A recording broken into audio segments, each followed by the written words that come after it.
올해 제 나이 105살입니다. 100년이 넘는 세월을 살아오면서 저는 수없이 많은 어머니들을 보아왔습니다. 시어머니, 친정어머니, 그리고 오늘 말씀드리고 싶은 분, 장모님이라는 이름으로 살아오신 어머니들 말입니다. 세상 사람들은 흔히 이렇게 생각합니다. 장모라는 자리는 사위에게 잘해주기만 하면 되는 자리라고, 사위를 친아들처럼 아끼면 딸이 그만큼 행복해진다고 정성껏 반찬을 보내고 따뜻한 말 한마디 건네고 어려울 때 손을 내밀어주면 그것이 바로 좋은 장모의 도리라고 그렇게 믿고들 계십니다. 저도 젊었을 때는 그렇게 믿었습니다. 30살, 40살 그 시절에 저는 이렇게 생각했습니다. 장모가 사위에게 정성을 쏟으면 쏟을수록 우리 딸이 시댁에서 사랑받고 우리 딸의 결혼 생활이 평탄해질 것이라고, 사위가 장모를 어머니처럼 여기게 되면 그 집안은 한 가족이 된다고 그렇게 굳게 믿었습니다. 그러나 105해를 살아보니 저는 깨달았습니다. 그 믿음이 어쩌면 한 어머니의 평생을 가장 외롭게 만드는 가장 무서운 착각이었다는 것을 오늘 저는 어쩌면 듣기 거북하실 한 가지 진실을 말씀드리려고 합니다. 사위에게 정성을 쏟으면 쏟을수록 따님의 결혼은 오히려 멀어집니다. 사위에게 잘해준다고 믿으시는 그 순간 사위에게는 그것이 부담이 되고 따님에게는 그것이 짐이 되며 결국 그 부부 사이마저 조금씩 멀어지게 됩니다. 그리고 이 사실을 100분 중 99분의 장모님은 무덤에 들어가실 때까지 모르고 가십니다. 이 말씀이 매우 낯설게 들리실 줄 압니다. 평생을 사랑으로만 살아오신 어머니께 어쩌면 무례한 말씀일지도 모르겠습니다. 한평생 자식을 위해서 모든 것을 내어주신 어머니께 그 사랑이 잘못되었다고 말씀드리는 것은 저로서도 죄송스러운 일입니다. 그러나 105해를 산 사람의 입에서 나오는 말이니 부디 한 번만 끝까지 들어주십시오. 오늘 저는 무덤까지 감추셔야 할 장모님의 착각 5가지를 말씀드리려고 합니다. 그리고 그 5가지를 제가 살아오면서 직접 알고 지내던 5분의 어머니 이야기로 풀어드리겠습니다. 첫째는 사위에게 잘해주면 사위가 고마워할 것이라는 착각입니다. 둘째는 사위를 친아들처럼 대하면 사위도 친아들이 될 것이라는 착각입니다. 셋째는 딸이 힘들어 보일 때 어머니가 나서 주어야 한다는 착각입니다. 넷째는 어쩌면 오늘 가장 듣기 어려우실 이야기입니다. 결혼한 딸이 여전히 어머니의 딸이라는 착각입니다. 그리고 다섯째는 장모의 사랑은 보여야 사랑이라는 착각입니다. 이 5가지를 오늘 다 풀어드리고 나면 어머니께서는 마음이 무거워지지 않으실 것입니다. 오히려 마음 한쪽에 오래 묶여있던 어떤 끈이 스르르 풀리는 것을 느끼실 줄로 압니다. 저는 어머니를 탓하려는 것이 아닙니다. 저는 단 한 번도 자식을 사랑하신 어머니의 마음을 잘못되었다고 생각해 본 적이 없습니다. 어머니는 다만 아무도 가르쳐 주지 않은 것을 모르고 계셨을 뿐입니다. 오늘 1시간 저와 함께 천천히 걸어 주시겠습니까? 무덤은 말이 없습니다. 그럼 첫 번째 이야기부터 시작하겠습니다. 첫 번째 착각은 이것입니다. 사위에게 잘해주면 사위가 고마워할 것이다.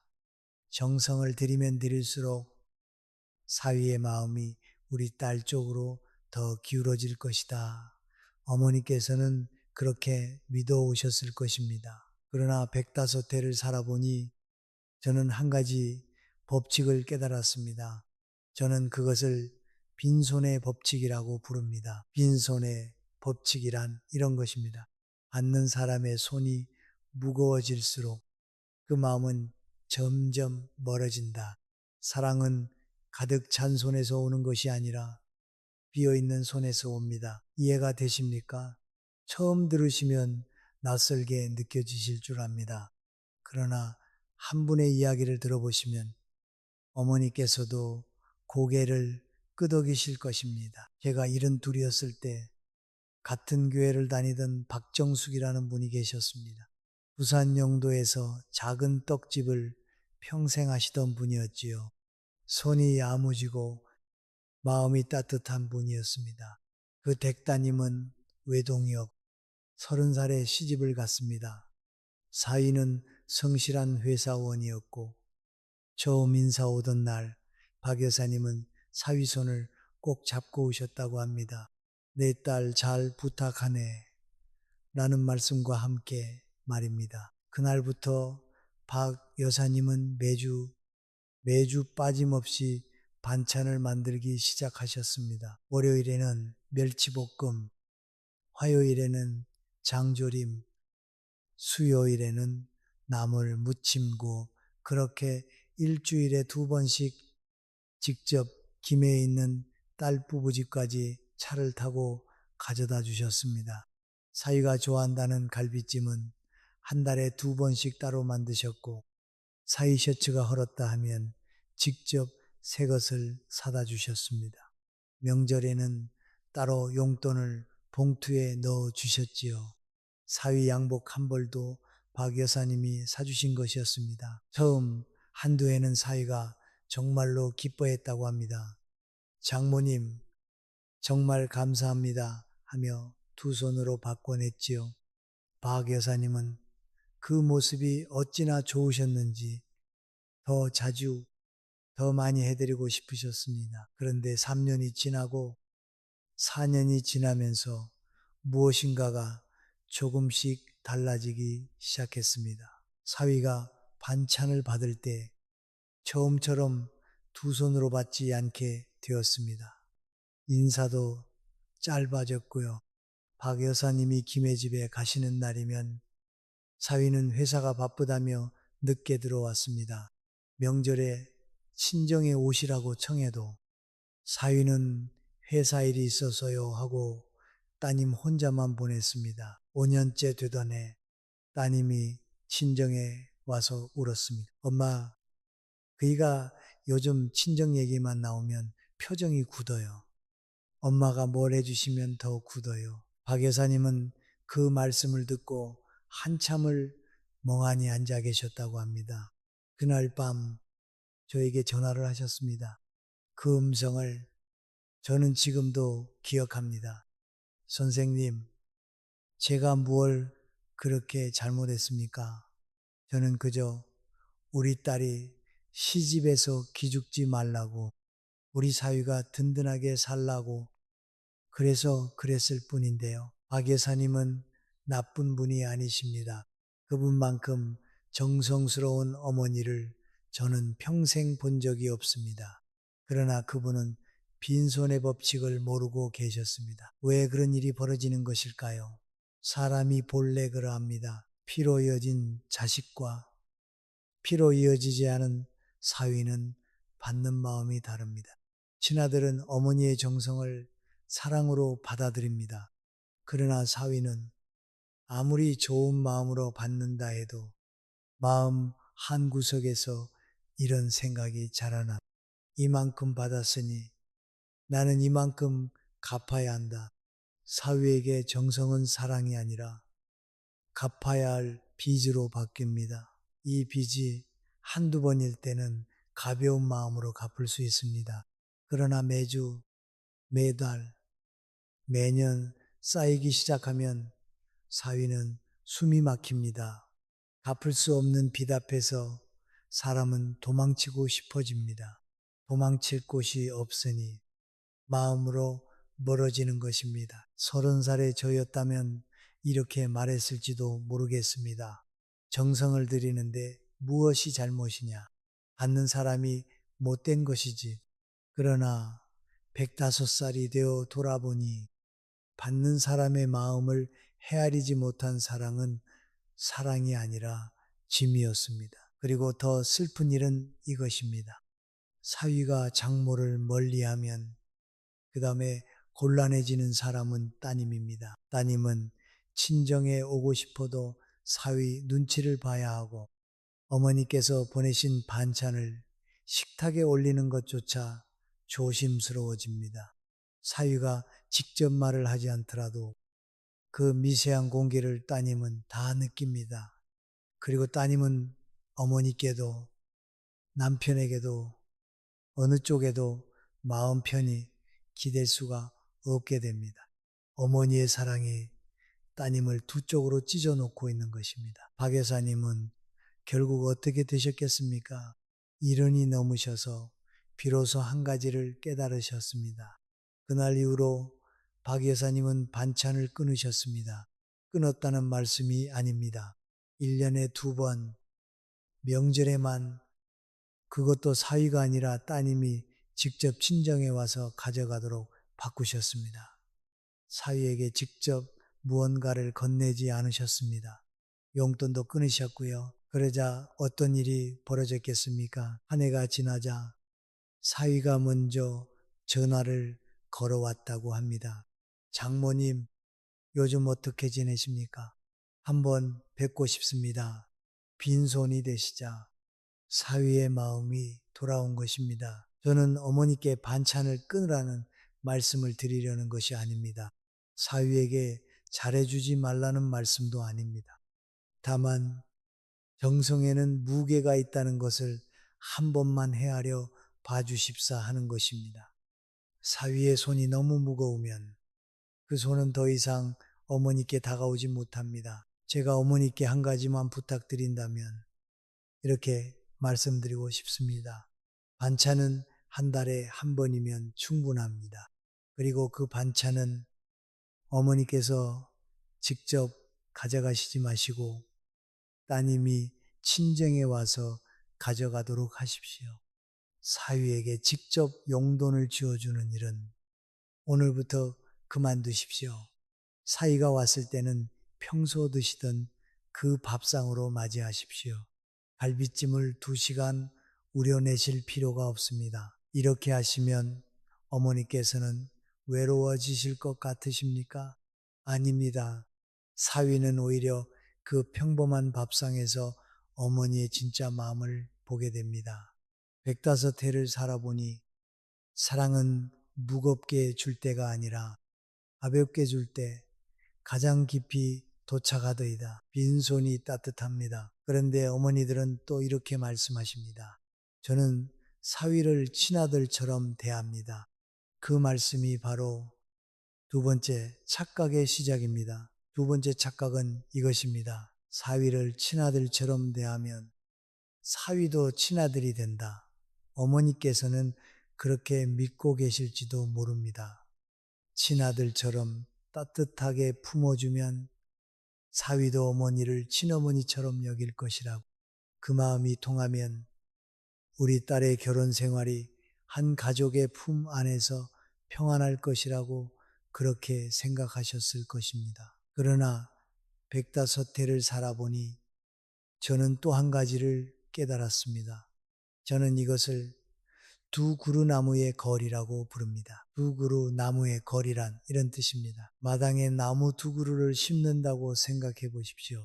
너무 가까이 심으면 두 나무의 뿌리가 땅 속에서 서로 부딪히고 가지가 서로의 햇빛을 가로막습니다. 두 그루 모두 잘 자라지 못합니다.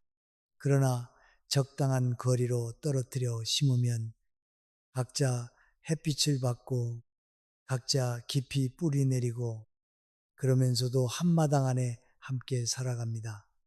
두 그루 나무가 함께 사는 비결은 가까움이 아니라 거리였습니다. 장모와 사위 사이도 그러합니다. 제가 81일 때 같은 동네에 사시던 김술래 여사라는 분이 계셨습니다. 대구 칠곡에서 평생 미용실을 운영하셨던 분이지요. 손님이 끊이지 않을 만큼 솜씨가 좋으셨고 자식 사랑에 유난히 기쁘신 분이셨습니다. 따님 둘에 외아들 하나를 두셨는데 큰 따님이 시집을 가던 날 김 여사님은 사위 손을 잡고 이렇게 말씀하셨다고 합니다. 자네는 이제부터 내 아들일세. 그 말씀 하나에 김 여사님의 마음은 진심이었습니다. 진심이었기에 더 무서웠던 것입니다. 김 여사님은 사위를 정말로 친아들처럼 대하기 시작하셨습니다. 사위가 입을 양복을 직접 골라주시고 사위가 다니는 회사 일까지 관여하셨습니다. 이번에 승진은 어떻게 되었나? 그 상사라는 사람은 어떤 사람인가? 월급은 어디에 쓰고 있는가? 모든 것을 친아들 묻듯이 물으셨습니다. 사위가 늦게 들어오면 따님에게 전화를 거셔서 내 아들이 왜 일이 늦느냐고 걱정하셨고 어떤 날에는 직접 사위에게 전화를 거셔서 왜 이렇게 술을 자주 마시느냐고 나무라기까지 하셨습니다. 김 여사님은 그 모든 것이 사랑이라고 믿으셨습니다. 사실 사랑이 맞았습니다. 다만 사위가 받을 수 없는 형태의 사랑이었던 것입니다. 처음에 사위는 조용히 견뎠다고 합니다. 그러나 시간이 지날수록 사위의 표정이 굳어졌고 따님이 친정 이야기를 꺼내면 한숨을 쉬게 되었습니다.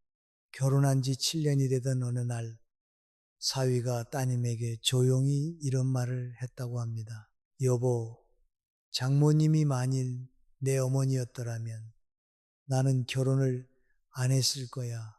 따님은 그 말을 듣고 한참을 울었다고 합니다. 그리고 그 말씀이 어떻게 흘러서 김 여사님 귀에까지 들어갔습니다. 김 여사님은 사흘 밤을 우셨다고 합니다.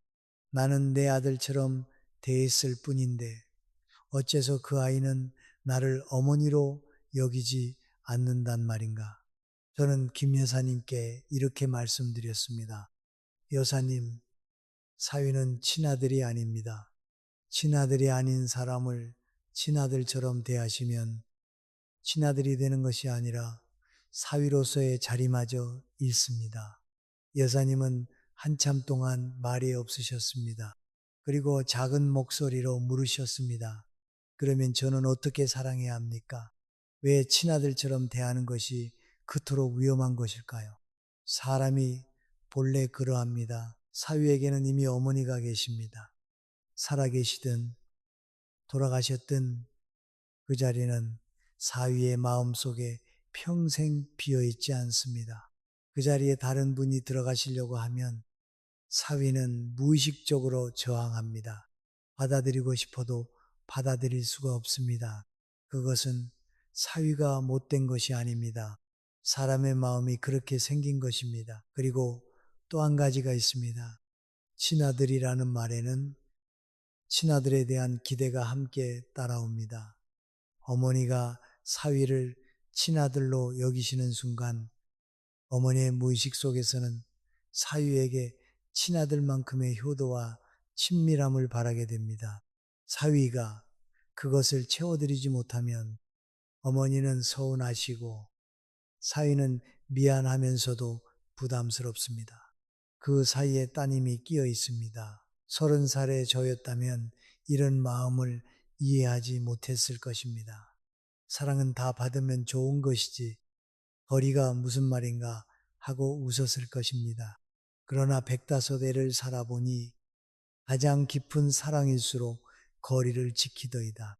거리는 멀어짐이 아니라 상대방을 그 자체로 두는 일이었습니다. 사위는 사위로 두십시오. 그것이 가장 큰 존중입니다. 그리고 한 가지 더 어머니께 꼭 말씀드리고 싶은 것이 있습니다. 사위에게는 친어머니가 계십니다. 그 어머니에 대해서 어머니께서는 절대로 평가하지 마십시오. 따님이 시어머니 흉을 보며 친정에 와서 울 때라도 어머니께서는 그 어머니도 사정이 있으셨겠지 한마디만 하시고 더 이상 말씀하지 마십시오. 사위의 어머니를 어머니께서 깎아내리시면 사위는 자기 어머니가 깎이는 것이 아니라 자기 자신이 깎이는 것처럼 느낍니다. 저는 어머니께 사위를 멀리하라는 말씀을 드리려는 것이 아닙니다. 정을 거두라는 것도 아닙니다. 다만 그 사랑의 모양을 바꾸시라는 것입니다. 친아들이라고 부르지 마십시오. 사위라고 부르십시오. 김서방, 이서방, 박서방. 그 호칭에는 거리가 있고 거리가 있어야 존중이 있습니다. 사위가 늦게 들어오는 일에 관여하지 마십시오. 사위의 회사 일에 의견을 보태지 마십시오. 사위에게 직접 전화를 걸어 무엇을 묻거나 나무라는 일을 오늘부터 그만두십시오. 사위와 어머니 사이에는 따님이 있습니다. 따님을 통해서 천천히 멀리서 그렇게 사랑하셔도 충분합니다. 김 여사님은 그 일이 있은 뒤로 사위에게 직접 말 거는 일을 줄이셨습니다. 친아들이라는 말도 더는 쓰지 않으셨고요. 그러자 1년쯤 지나서 사위가 명절에 처음으로 어머니께 큰절을 올렸다고 합니다. 친아들이 아닐 때 비로소 사위가 된 것입니다. 아무도 나쁜 사람이 아닙니다. 김 여사님도 그 사위도 따님도 모두 좋은 사람이었습니다.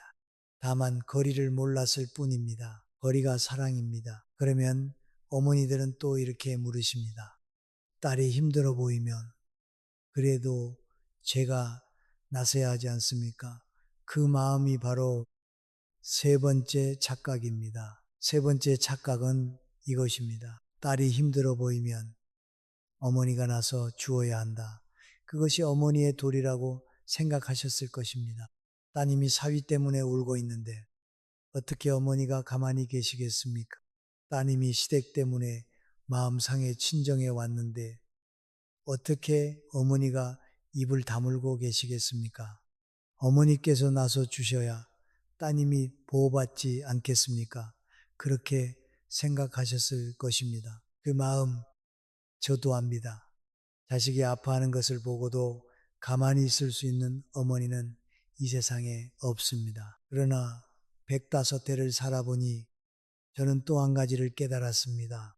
저는 이것을 세 사람의 식탁이라고 부릅니다. 세 사람의 식탁이란 이런 뜻입니다. 한 가정의 결혼은 두 사람이 마주 앉아 먹는 밥상입니다.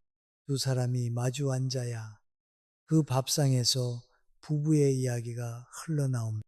작은 다툼도 그 자리에서 풀리고 작은 오해도 그 자리에서 가라앉습니다. 그런데 어느 날 그 밥상에 세 번째 사람이 앉기 시작합니다. 그 사람이 미운 사람이어서가 아닙니다. 오히려 가장 사랑하는 사람, 어머니이기 때문에 더 무서운 것입니다. 어머니가 그 식탁에 앉으시는 순간 그 밥상은 더 이상 부부의 밥상이 아닙니다. 이해가 되십니까? 한 분의 이야기를 들어보시면 어머니께서도 그 식탁의 무게를 느끼실 것입니다. 제가 76이었을 때 같은 동네에 살던 정영자라는 분이 계셨습니다. 인천 부평에서 평생 약국을 운영하시던 분이지요. 약국 한 켠에 작은 화분들을 키우셨고 손님들에게 늘 따뜻한 말을 건네시던 분이었습니다. 마음이 어찌나 따뜻하던지 동네 사람들이 다 정 약사님, 정 약사님 하고 따랐습니다. 그분께는 따님이 하나 있었고 그 따님이 32에 시집을 갔습니다. 처음 1년은 평탄했습니다. 그런데 둘째 해부터 따님이 친정에 자주 오기 시작했습니다. 와서는 한숨을 쉬었지요. 엄마, 그이가 요즘 회사 일이 바쁘다고 집에 늦게 들어와요. 와서도 말이 없어요. 휴일에는 누워서 텔레비전만 봐요. 그날그날의 작은 불만들이었습니다. 어느 부부에게나 있는 그런 이야기들 말입니다. 정 약사님은 처음에는 따님의 등을 쓰다듬으며 들어주셨습니다. 그러나 한 달, 두 달 따님의 이야기가 쌓이자 어머니의 마음이 견디지 못하셨습니다. 어느 날 정 약사님은 사위에게 직접 전화를 거셨습니다. 다정한 음성으로 부드럽게 말씀하셨다고 합니다. 김서방, 자네가 우리 딸 좀 더 챙겨주게. 그 아이가 요즘 힘들어하는 것 같아. 사위는 그 자리에서 예, 어머님하고 대답했습니다. 다정한 대답이었죠. 그러나 그날 저녁 사위는 따님에게 처음으로 차가운 음성으로 말했다고 합니다. 당신 우리 부부 일을 왜 어머님께 다 말하는 거야? 따님은 변명을 했지만 그 한 번의 균열은 작은 금이 되어 두 사람 사이에 남았습니다. 그 일이 있은 뒤로도 정 약사님은 따님이 우는 모습을 참아두고 볼 수 없으셨습니다. 사위에게 또 한 번, 또 두 번 전화를 거셨습니다. 어떤 때는 사위가 회사에서 받기도 했지요. 어머님, 지금 회의 중입니다. 하고 끊은 적도 있었다고 합니다. 정 약사님은 그것을 사위가 무례한 것이라고 생각하셨습니다. 그러나 사위 입장에서는 자기 부부의 일이 자꾸만 장모의 입에서 흘러나오는 것이 견디기 어려웠던 것입니다. 1년 뒤 따님이 친정에 와서 이렇게 말했다고 합니다. 어머니, 우리 부부 사이가 이상해졌어요. 그이가 저한테도 말을 안 해요. 집이 너무 조용해요. 정 약사님은 그 자리에서 무너지셨습니다. 내가 우리 딸을 도우려고 했을 뿐인데 어째서 우리 딸의 결혼이 일이 되었단 말인가. 저는 정 약사님께 천천히 말씀드렸습니다. 여사님, 따님이 어머니께 사위 흉을 본 것은 어머니께서 나서 주십사 한 것이 아닙니다. 그저 들어주십사 한 것이었습니다. 정 약사님은 한참 동안 고개를 숙이고 계셨습니다. 그리고 작은 목소리로 말씀하셨습니다. 저는 그것이 같은 것인 줄 알았습니다. 왜 어머니가 나서면 그토록 위험한 것일까요? 사람이 본래 그러합니다. 따님이 어머니께 사위흉을 보는 것은 따님의 마음 안에서 일어나는 작은 폭풍을 풀어놓는 일입니다. 그 폭풍은 어머니의 가슴에 던져지는 순간 따님의 마음에서는 가벼워집니다. 그것은 해결을 바라는 행동이 아니라 위로를 바라는 행동입니다. 그런데 어머니께서 그 폭풍을 받으시고 그것을 다시 사위에게 던지시면 작은 폭풍은 두 부부 사이에 진짜 폭풍으로 자라납니다. 그리고 더 무서운 일은 이것입니다. 사위는 어머니께 따로 변명하지 않습니다. 사위는 변명을 따님에게 돌립니다. 왜 어머님께 다 말했느냐? 그 순간부터 따님은 어머니께도 남편에게도 마음을 다 열 수 없게 됩니다. 사위 흉을 본 죄책감과 남편의 차가운 시선 사이에서 따님이 가장 외로워집니다. 어머니의 사랑이 따님을 외롭게 만든 것입니다. 30살에 저였다면 이렇게 말했을 것입니다. 어머니가 자식을 도우는데 무엇이 잘못이냐? 사위가 마음이 좁은 것이지. 그러나 105살이 되어 보니 어머니의 도움이 가장 도움이 안 되는 자리가 있더이다. 그 자리가 바로 자식의 부부 사이입니다. 부부 사이는 부부가 풀게 두십시오. 그것이 가장 큰 도움입니다. 저는 어머니께 따님의 이야기를 듣지 마시라는 것이 아닙니다. 따님이 친정에 오는 일을 막으라는 것도 아닙니다. 따님이 어머니께 마음을 푸는 것은 자연스러운 일이고 어머니의 무릎은 따님에게 평생 필요한 자리입니다. 다만 들으시되 거기서 멈추시라는 말씀입니다. 따님이 사위에 대해 무슨 말을 하든 어머니께서는 이 한마디만 하십시오. 그랬구나. 많이 힘들었겠다. 그 말씀이면 충분합니다. 사위에 대한 평가도 조언도 분석도 어머니의 입에서 나오게 하지 마십시오. 따님이 듣고 싶은 말은 어머니의 분석이 아니라 어머니의 품입니다. 그리고 한 가지 더 어머니께 부탁드리고 싶은 일이 있습니다. 따님이 사위와 다투고 친정에 와서 자고 싶다고 할 때 어머니께서는 따님을 재우지 마십시오. 차 한 잔을 마시게 하시고 마음을 가라앉히게 하시고 그리고 이렇게 말씀하십시오. 이제 집으로 돌아가서 그이하고 이야기해 보거라. 어머니가 곁에 있어 줄 수는 없단다. 따님은 그 자리에서 서운하실지도 모릅니다. 그러나 그 서운함이 따님의 결혼을 살립니다. 사위에게 전화하지 마십시오. 카카오톡으로도 보내지 마십시오. 따님의 부부일에 대해서 어머니의 목소리가 사위의 귀에 닿는 일을 오늘부터 그만두십시오. 어머니께서 침묵하실수록 사위는 어머니를 신뢰하게 됩니다.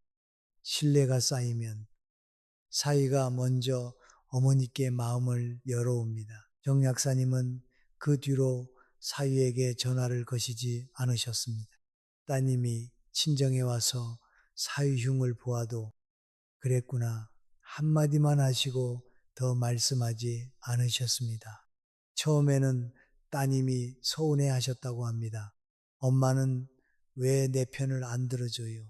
그러자 정 약사님이 이렇게 답하셨다고 합니다.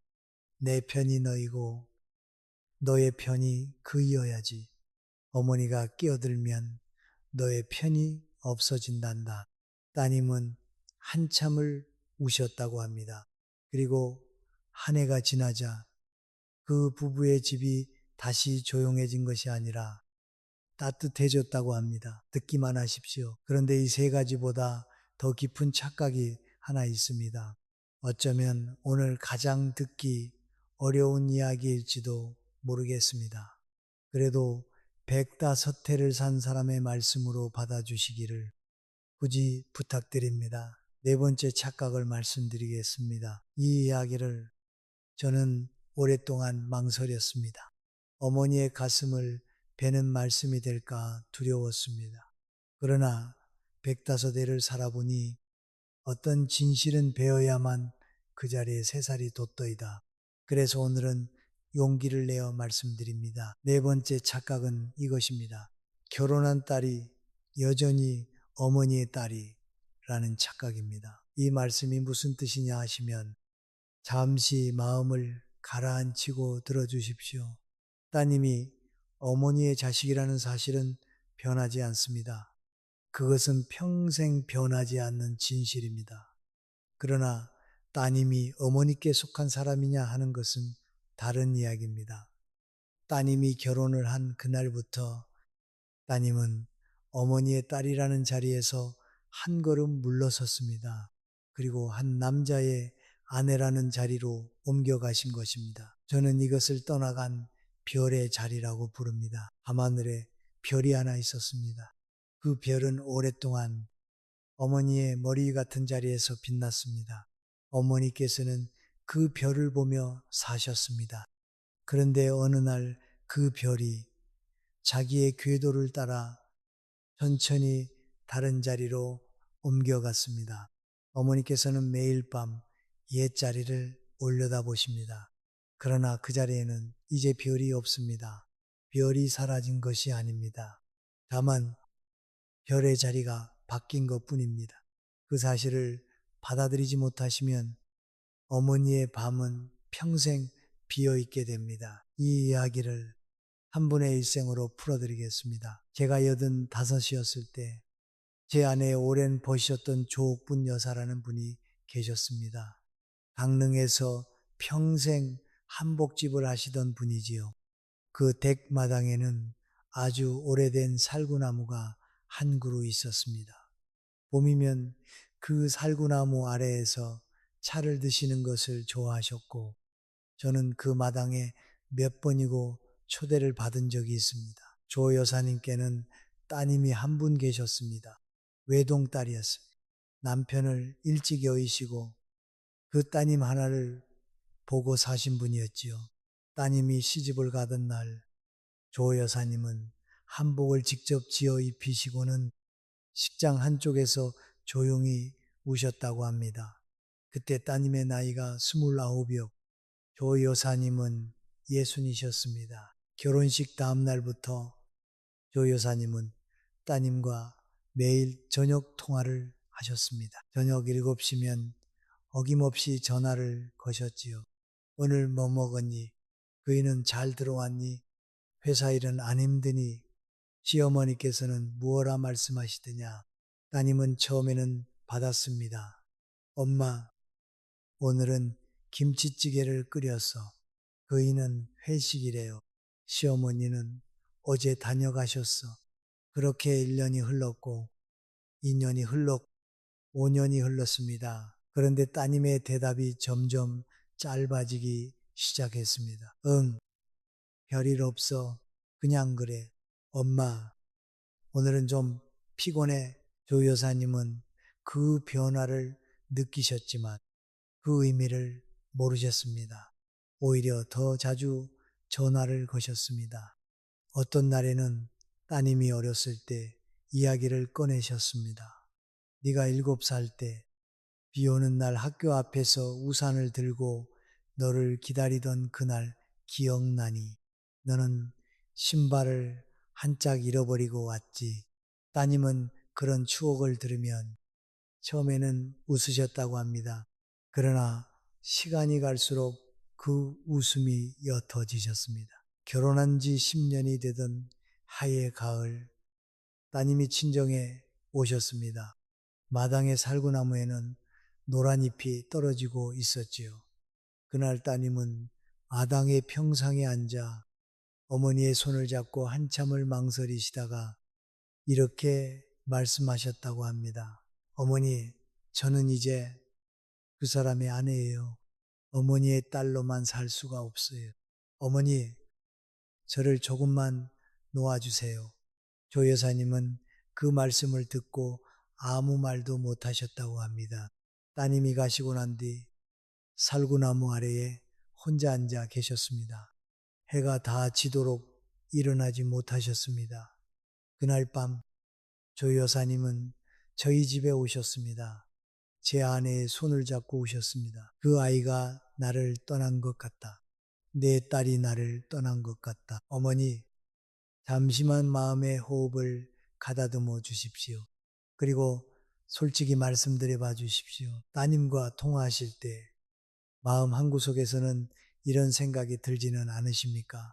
우리 딸이 어렸을 때처럼 나한테 다 말해 주었으면 사위 이야기보다 내 이야기를 먼저 들어 주었으면 시집 식구들보다 어머니인 나를 더 가까이 여겨 주었으면 그 마음 이상한 마음이 아닙니다.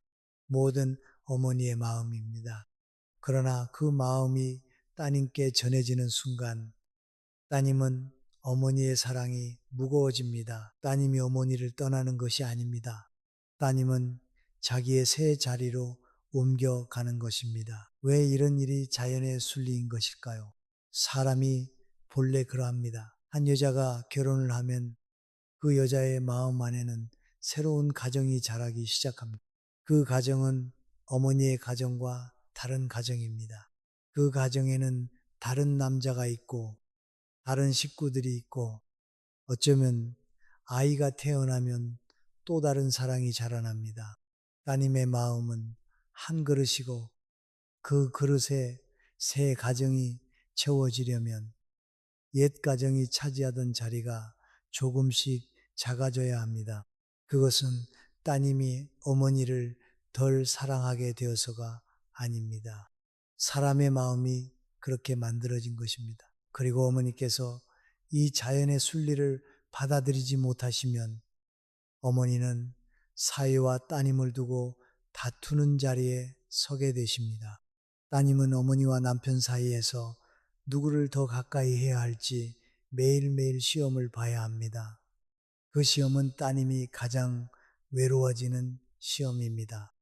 어머니께서 그 시험지를 거두어 주셔야 따님이 비로소 결혼 안에서 숨을 쉴 수 있으니 30살의 저였다면 이렇게 생각했을 것입니다.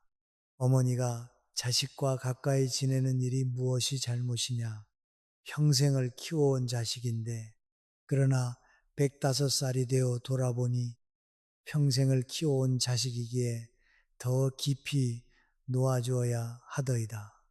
사랑은 붙드는 것이 아니라 자라게 하는 것이었습니다. 아무도 나쁜 사람이 아닙니다. 조 여사님도 나쁜 어머니가 아니셨습니다. 따님도 나쁜 딸이 아니셨습니다. 다만 별의 자리가 바뀐 것을 두 분이 같이 받아들이는 데에 10년이 걸렸을 뿐입니다. 조 여사님은 그 일이 있은 뒤로 매일 저녁에 전화를 거두셨습니다. 일주일에 한 번만 전화를 하시되, 그것도 어머니께서 먼저 거시는 것이 아니라 따님이 거시기를 기다리셨습니다. 처음에는 일주일이 가고 2주가 가도 따님의 전화가 오지 않았습니다. 어머니의 가슴은 매일 무너지셨다고 합니다. 그러나 어머니는 견디셨습니다. 3달이 지난 어느 날 저녁 따님으로부터 전화가 왔습니다. 어머니, 저예요. 잘 지내세요. 그 한마디에 조 여사님은 살구나무 아래에서 우셨다고 합니다. 따님이 어머니께 다시 돌아온 것이 아니라 따님 스스로의 마음으로 어머니를 보러 와 주신 것입니다. 그것이 어머니를 사랑하는 어른이 된 딸의 모습이었습니다. 저는 어머니께 따님과 거리를 두라는 말씀을 드리려는 것이 아닙니다. 어머니의 사랑을 시키라는 것도 아닙니다. 다만 사랑의 모양을 바꾸시라는 것입니다. 오늘 밤 따님께 전화하지 마십시오. 따님이 전화 걸기를 기다려 주십시오. 통화하실 때 어렸을 때의 추억을 자주 꺼내지 마십시오. 따님은 이미 어른이 되셨습니다. 따님 앞에서 엄마 없으면 누가 너 챙겨주니, 이 말씀을 오늘부터 그만두십시오. 따님이 사위와 함께 친정에 오셨을 때 따님을 따로 부엌에 데려가셔서 따로 이야기하지 마십시오. 사위와 함께 한 자리에 앉으십시오. 이 모든 일이 어머니께는 작은 죽음처럼 느껴지실 줄 압니다. 옛자리를 비우는 일은 일종의 작은 죽음입니다. 그러나 그 자리가 비어야 따님이 어른으로서 어머니께 새로 돌아옵니다. 새로 돌아오는 따님은 어머니께 매어 있는 어린 딸이 아니라 어머니를 사랑할 줄 아는 한 여인입니다.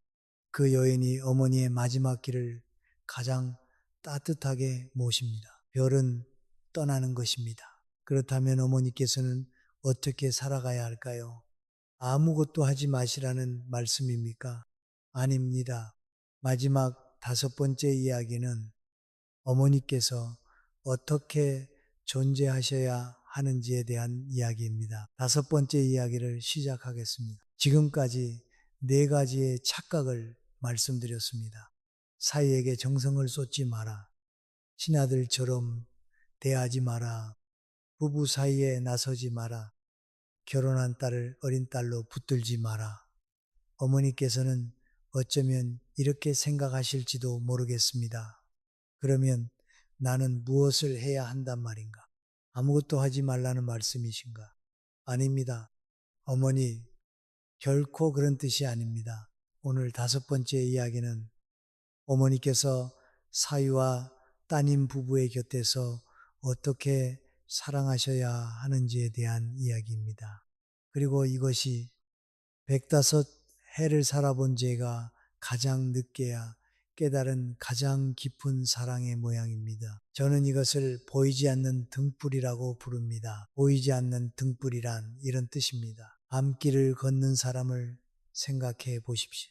그 길 위에 등불이 환하게 켜져 있으면 걷는 사람은 등불을 보며 걷습니다. 그러나 어느 길에는 등불이 보이지 않는 곳에서 비추는 빛이 있습니다. 어디에 있는지는 모르겠는데 어쩐지 발 앞이 어둡지 않습니다. 그런 빛을 받고 사는 사람은 그 빛이 있는지조차 모릅니다.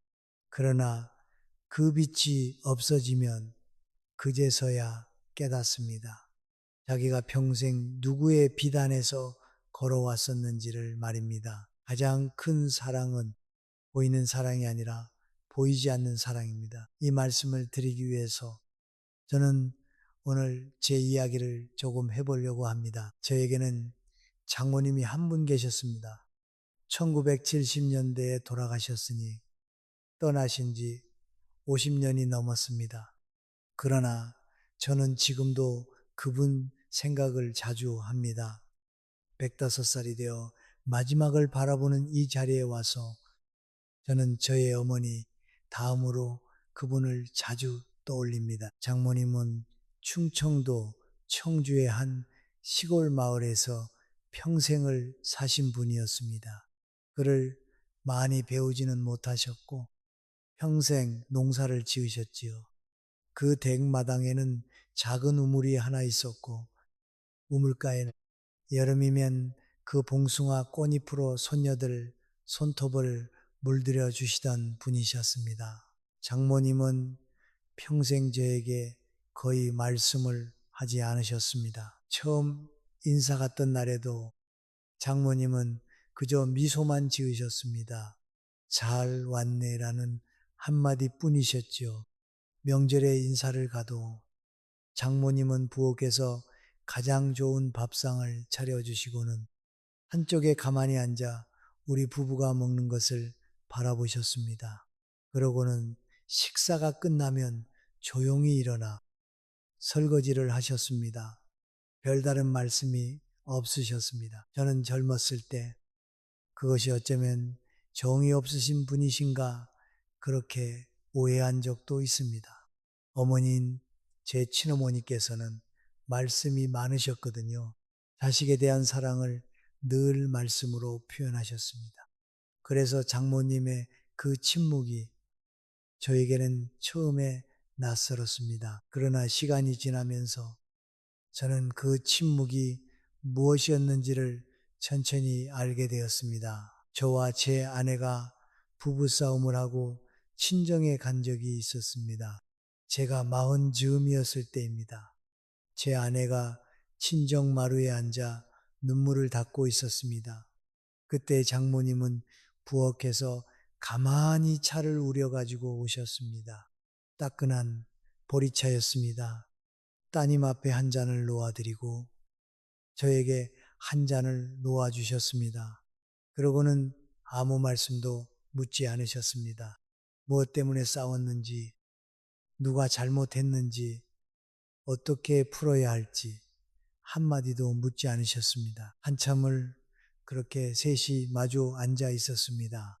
보리차에 김이 천천히 올라오고 마당에서는 매미가 울고 있었지요. 그 침묵 속에서 제 마음이 천천히 풀어졌습니다. 제 아내의 눈물도 마른 듯합니다. 저녁 즈음에 우리 부부는 일어났고 장모님은 마루까지 나오셔서 그저 손을 흔드셨습니다. 조심히 가게 그 한마디 뿐이셨습니다. 그날 돌아오는 버스 안에서 제 아내가 제 손을 잡았습니다. 한마디 말도 없이 그저 손을 잡았습니다. 우리 부부는 그렇게 다시 한 가정으로 돌아왔습니다. 생각해보면 장모님은 40년을 그렇게 사셨습니다. 저에게 반찬을 따로 보내신 적이 없습니다. 저에게 전화를 거셔서 우리 부부 사이를 묻거나 따님에 대해 무엇을 부탁하신 적도 없습니다. 명절에 가면 가장 따뜻한 밥상을 차려주시고 우리 부부가 자고 가는 날이면 가장 좋은 이부자리를 펴주셨습니다. 그리고는 아침에 일어나면 우리가 떠날 때까지 사위인 저와 마주 앉아 길게 말씀하시는 일이 없으셨습니다. 한쪽에 가만히 계시면서 그저 우리 부부가 하는 모습을 바라보시기만 하셨습니다. 장모님께서 돌아가셨을 때 저는 친어머니께서 돌아가셨을 때보다 더 오래 울었습니다. 그제서야 알았기 때문입니다. 40년 동안 저와 제 아내의 가정에는 보이지 않는 등불이 하나 켜져 있었다는 것을, 그 등불은 한 번도 우리 앞에 나서지 않으셨습니다. 한 번도 우리에게 길을 가르치지 않으셨습니다. 그러나 우리 부부가 걸어온 40년의 밤길에 그 등불은 단 한 번도 꺼지지 않으셨습니다. 장모님이 떠나시고 나서야 우리 부부는 그 빛이 없는 어둠을 처음 느꼈습니다. 그리고 비로소 깨달았습니다. 우리 결혼의 가장 큰 보호자는 가장 말이 없으셨던 그 어른이셨다는 것을. 저는 어머니께 말씀을 하지 마시라는 것이 아닙니다. 사랑을 표현하지 마시라는 것도 아닙니다. 다만 사랑의 자리를 한 걸음 뒤로 옮기시라는 것입니다. 왜 보이지 않는 사랑이 가장 큰 사랑일까요?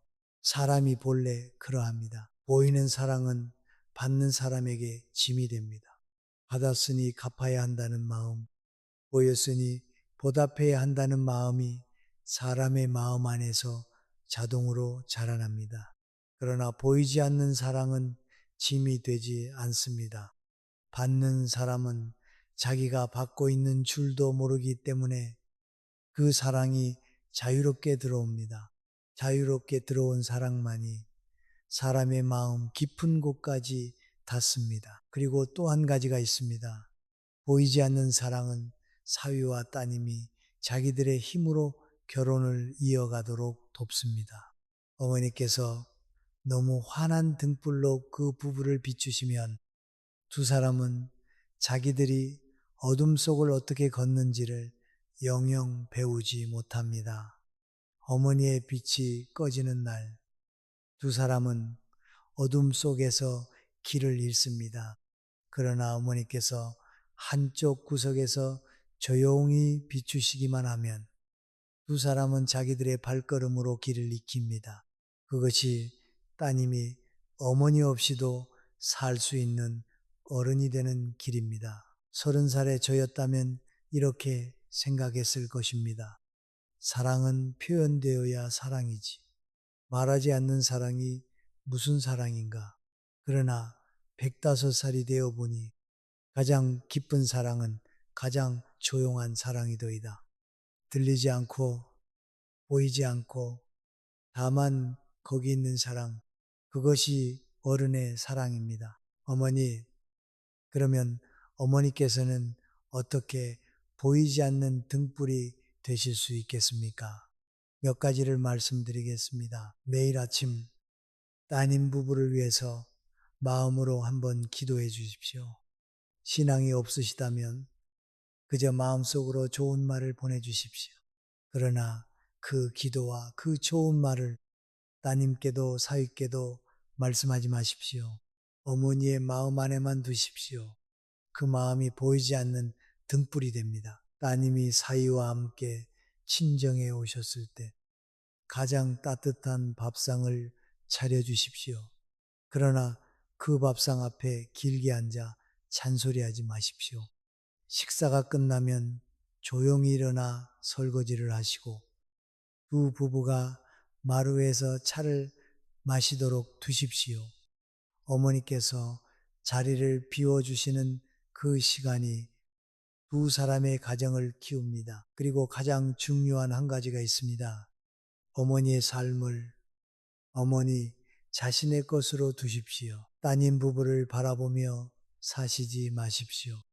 어머니께도 어머니의 친구가 있고 어머니의 취미가 있고 어머니께서 가꾸시는 작은 화분이 있어야 합니다. 어머니께서 어머니의 일상이 따님 부부를 중심으로 돌면 어머니의 사랑이 무거워집니다. 어머니의 일상이 어머니 자신을 중심으로 돌면 어머니의 사랑은 가벼워지고 가벼워진 그 사랑이 따님 부부에게 비로소 닿습니다. 저의 장모님은 평생 봉숭아를 가꾸셨습니다. 우물가에 그 봉숭아가 어쩌면 장모님께서 우리 부부보다 더 자주 바라보신 것이었는지도 모릅니다. 장모님은 자기의 봉숭아를 가꾸시면서 우리 부부를 멀리서 비추셨습니다. 자기의 자리에 굳건히 서 계셨기 때문에 그 빛이 흔들리지 않으셨던 것입니다. 조용히 사랑하십시오. 이제 오늘 말씀드린 5가지를 마지막으로 한자리에 모아보겠습니다. 오늘 저는 어머니께 5가지의 착각을 말씀드렸습니다. 마지막으로 다시 한번 짧게 정리해 보겠습니다. 첫 번째, 사이에게 정성을 쏟으면 사이가 고마워할 것이라는 착각. 그러나 받는 손이 무거워지면 마음이 멀어집니다. 빈손이 따뜻한 법입니다. 두 번째, 사위를 친아들처럼 대하면 친아들이 될 것이라는 착각. 그러나 두 그루의 나무는 거리를 두어야 함께 자랍니다. 거리가 곧 사랑입니다. 세 번째, 따님이 힘들어 보이면 어머니께서 나서 주어야 한다는 착각. 그러나 부부의 식탁에 세 번째 사람이 앉는 순간 그 밥상은 부부의 것이 아니게 됩니다. 들으시되 거기서 멈추시면 됩니다. 네 번째, 결혼한 따님이 여전히 어머니의 딸이라는 착각. 그러나 별은 자기의 궤도로 떠나는 법입니다. 따님을 놓아주실 때 따님은 어른이 되어 어머니께 새로 돌아옵니다. 다섯 번째, 장모의 사랑은 보여야 사랑이라는 착각. 그러나 가장 깊은 사랑은 보이지 않는 등불입니다. 한쪽에 조용히 서 계시기만 하셔도 그 빛이 따님 부부의 40년을 비춥니다. 이 5가지를 들으시면서 어쩌면 어머니께서는 가슴이 한 번씩 내려앉으셨을지도 모르겠습니다. 내가 그동안 잘못 살아왔는가? 내 사랑이 우리 딸의 결혼에 짐이 되었는가? 하고 자책하셨을 수도 있습니다. 그러나 어머니, 굳이 그렇게 생각하지는 마십시오. 어머니는 잘못된 분이 아니십니다. 어머니는 다만 너무 사랑하셨을 뿐입니다. 너무 사랑하셨기 때문에 정성을 들이셨고, 너무 사랑하셨기 때문에 친아들처럼 대하셨고, 너무 사랑하셨기 때문에 부부 사이에 끼어드셨고, 너무 사랑하셨기 때문에 따님을 놓지 못하셨고, 너무 사랑하셨기 때문에 그 사랑을 보여주고 싶으셨습니다. 그 마음의 시작점에는 단 한 점의 그늘도 없습니다. 다만 아무도 그 사랑이 어떻게 흘러야 하는지를 가르쳐 드리지 않았을 뿐입니다. 저도 가르침을 받지 못한 채로 살았습니다. 100년이 넘는 세월을 살면서 저는 수많은 시행착오 끝에야 이것을 배웠습니다. 그러니 어머니께서 지금 이 자리에서 이 이야기를 들으시는 것은 결코 늦지 않습니다. 100살이 다 되어도 깨닫는 그 순간이 새로 시작하는 순간이 됩니다. 마지막으로 제 아내의 이야기를 잠시만 들어주십시오. 제 아내는 10년 전에 먼저 떠났습니다. 100살을 한 해 앞두고였습니다. 제 아내에게도 따님이 한 분 계셨습니다. 우리 부부에게 단 하나의 자식이었고 일찍 시집을 가서 일찍 손주를 낳았지요. 젊었을 때 제 아내는 어떠셨겠습니까? 제 아내도 보통의 어머니셨습니다. 사위에게 정성을 다하셨고 따님에게 매일 전화를 거셨고 부부 사이에 마음을 졸이셨습니다. 따님이 어떤 옷을 사야 하는지, 사위가 어떤 회사를 다녀야 하는지 작은 일에도 의견을 보태셨습니다. 제가 옆에서 가끔 말씀드렸지만 어머니의 마음을 누가 꺾을 수 있었겠습니까? 그러나 제 아내는 70이 넘으시고 80이 넘으시면서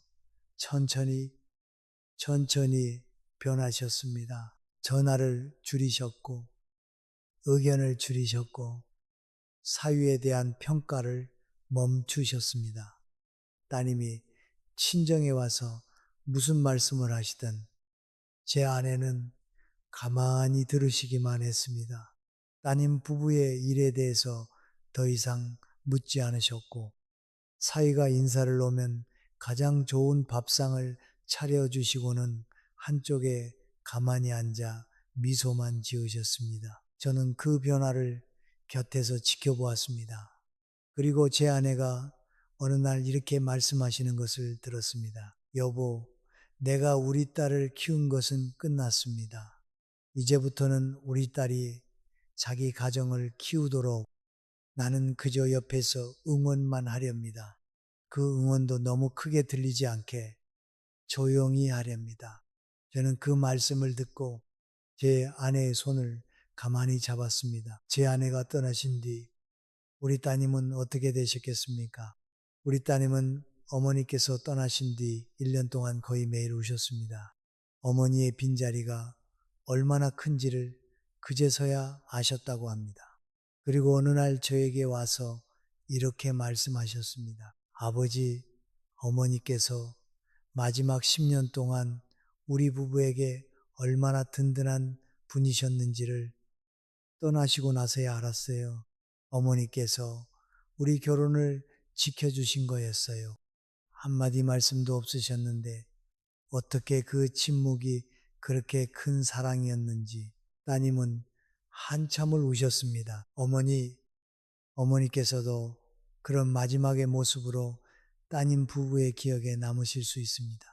너무 사랑하셔서 짐이 되시는 어머니가 아니라 너무 사랑하시기에 조용히 비추시는 등불로 말입니다. 그 모습은 어머니께서 이 세상을 떠나신 뒤에도 따님의 기억 속에서 평생 따뜻한 빛으로 남습니다.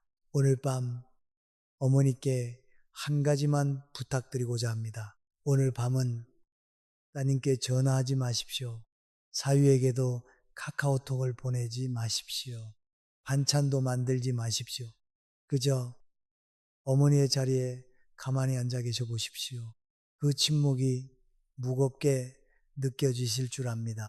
마음 한구석에서 내가 전화 한 통이라도 해야 하지 않을까 하는 생각이 자꾸 올라올 줄 압니다. 그러나 부디 오늘 밤은 그 침묵을 견디어 봐주십시오. 그 침묵이 어쩌면 어머니께서 따님 부부에게 평생 드릴 수 있는 가장 큰 선물이 될지도 모릅니다. 저는 105해를 살아오면서 한 가지를 배웠습니다. 사랑은 표현되어야 사랑인 줄 알았는데 가장 깊은 사랑은 침묵 안에서 자라더이다. 사랑은 매일 닿아야 사랑인 줄 알았는데 가장 오래가는 사랑은 멀리서 비추는 사랑이더이다. 사랑은 보여야 사랑인 줄 알았는데 가장 큰 사랑은 보이지 않는 등불이더이다. 어머니께서는 좋은 어머니십니다. 좋은 장모님이십니다.